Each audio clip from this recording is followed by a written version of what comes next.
Hi, how are you? I'm so glad that you're here today. Let me start with this statement. You don't have to believe the first thought that comes into your brain. You can choose. Now, how powerful would it be if our kids understood that they are the creator of their thoughts, right?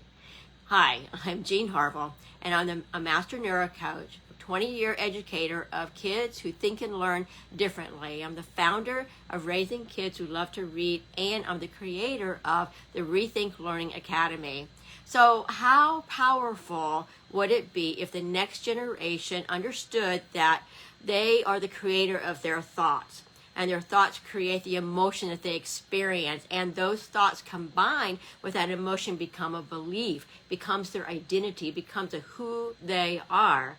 So what did I just say? I thought, let me just unpack this neuroscience way of thinking, right? Like put this in terms that we can understand. So oftentimes, many times during the day, we have thoughts that come through our brain, and sometimes they're good thoughts, and sometimes they're not good thoughts. Maybe we criticize ourselves about something or whatever, and put ourselves down. But you know what? Those thoughts are coming from a false belief. They're coming from a belief that we probably picked up when we were younger, and we didn't realize that. We were maybe told when we were younger that we weren't good enough or smart enough or pretty enough or whatever, and we have hardwired that into our brain. And it's not only just as younger as a child, but also in utero. As babies, as infants, we can pick up and sense the way our moms were feeling about something, whether it's about us or something else. But we pick that up and it becomes hardwired into our brain. Things as we're growing up in school and even as teenagers, I talked about that on live on Tuesday, and those are things that become hardwired into our beliefs that we believe that are true, however they are false. And because they are not really the truth, right? So how amazing would it be if our kids, this next generation, could be in control of their thinking, of their thoughts? I mean, they could just blossom into amazing, whatever it is that they are created to be. So having taught for 20 years kids who struggle with learning, I saw so many bright kids that get shut down.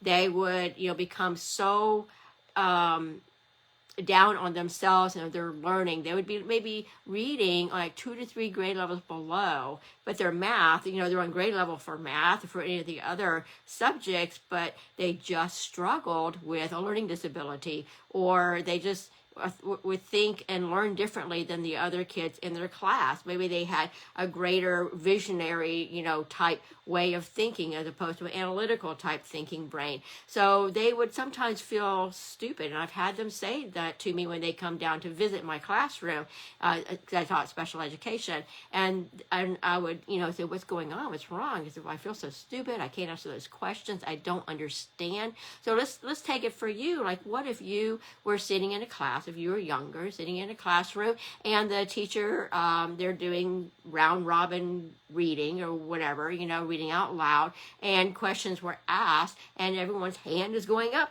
but your hand is not going up because you really have no idea what they're talking about. You are just lost because it was presented to you in an auditory form, like, read to you auditorily, and maybe you're a visual learner, right? Maybe you learn in a different way. You're just as smart as the rest of the classmates, but you learn in a different way. So that's something to, we have to take into consideration.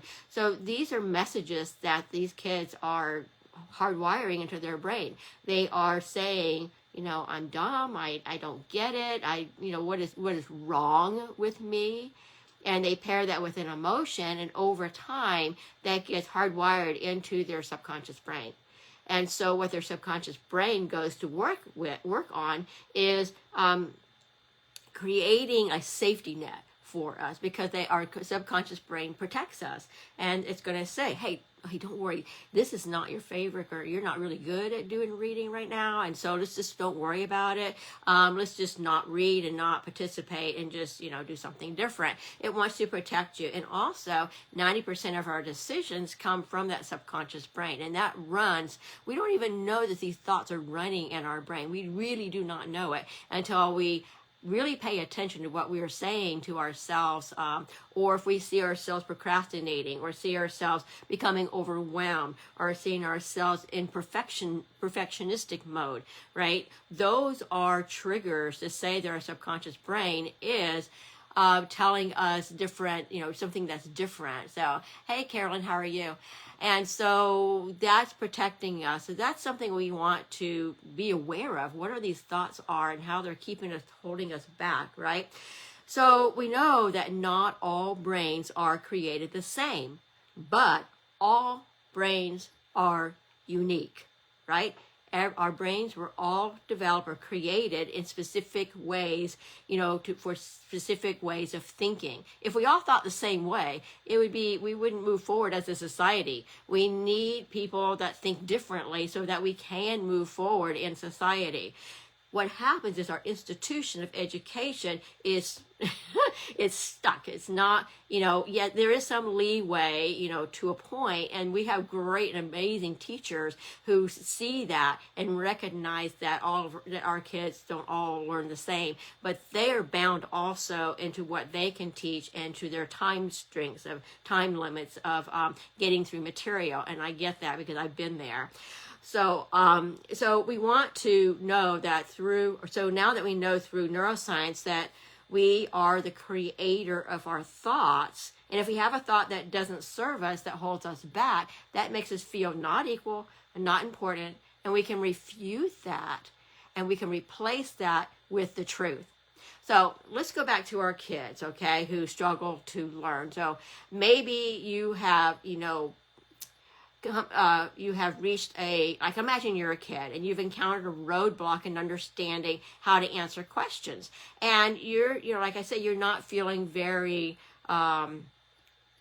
good about the way all the other kids seem to get the answer, they seem to be, but you are just stuck, right? And so you start thinking like, I'm just not going to participate, and why should I even try? I just don't even want to do this. And over time, you give up, and that you believe that you really can't learn, right? So what we can do as parents is help our kids to see themselves differently. Maybe they created an amazing science fair project, right? And they found something they were passionate about, they wanted to learn about. They looked it up, they read about it, they wrote about it, they created this amazing board, right? So now they're doing something visually. Maybe this is their strength. They are creative. So they actually see this board, their science fair poster already put together. They've already know what and can see their experiment that they want to do and to create in order to get the results, in order to put that on their science fair poster. It's a totally different way of learning, but it's a highly effective way of gaining this new knowledge about whatever their subject is, their subject matter is. So it's a totally different way that they can use their brain, and it's amazing.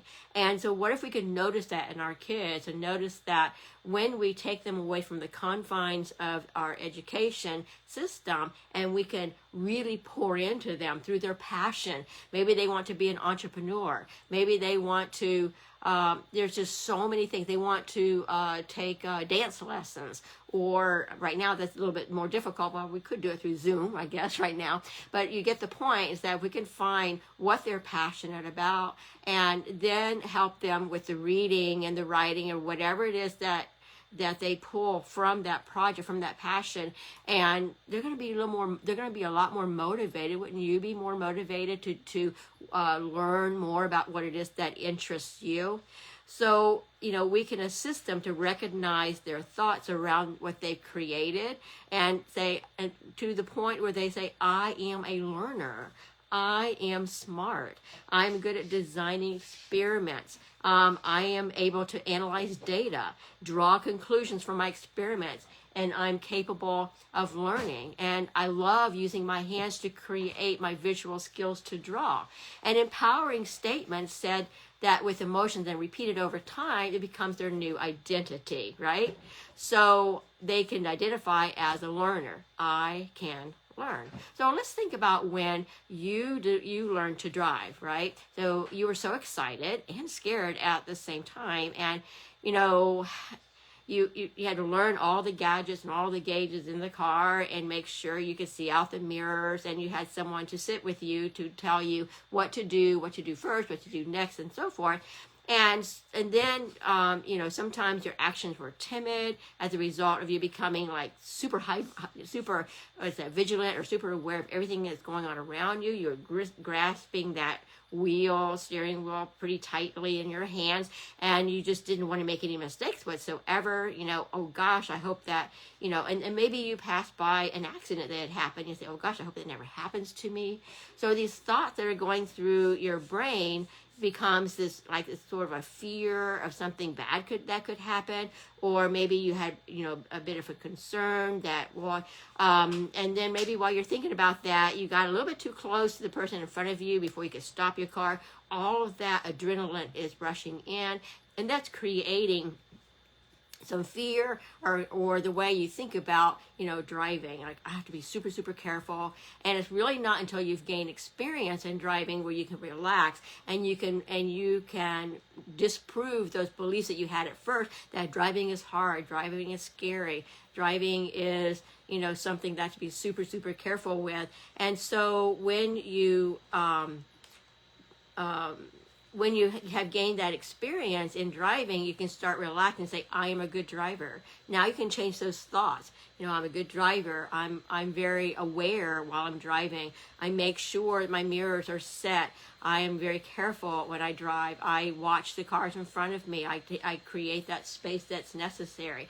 So you create those types of thoughts. You've changed your thoughts, and over time you wire into your brain the way to drive. Have you ever gone from your home to the grocery store and never really thought about your path or even had to think about your driving? Because now your driving is on autopilot. You've wired into the brain the process of all the steps that you need to do and all the things you need to pay attention to automatically, where you can actually be thinking about something else or listening to music or whatever, and not even have to think about all the different skills that you need to do in order to drive your car, right? So that's how our brain we can rewire the thoughts we don't want, and we can change it to the truth of thoughts that create that new identity of being a good driver, right?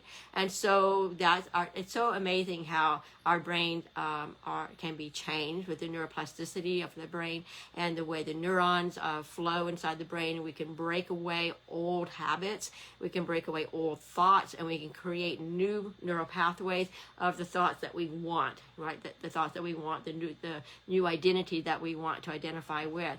So our kids have the power to create the thoughts that they want to, and the emotion with that, and to a belief that where they will be making decisions and their actions from that belief and that new identity. It's amazing that we can do this. So as parents, we can recognize what it is that our kids are good at doing, what is their passion, and we can get them into that passion and help them to see that they are smart, that they are capable of seeing through a project. You know what I'm saying? So that's what we can do as parents to build them up. So if you have some beliefs that are holding you back and you'd love to have a chat with me, I'll drop the link down below to my calendar, and we can hop on a call. It could be a Zoom call or a phone call, whichever works best for you.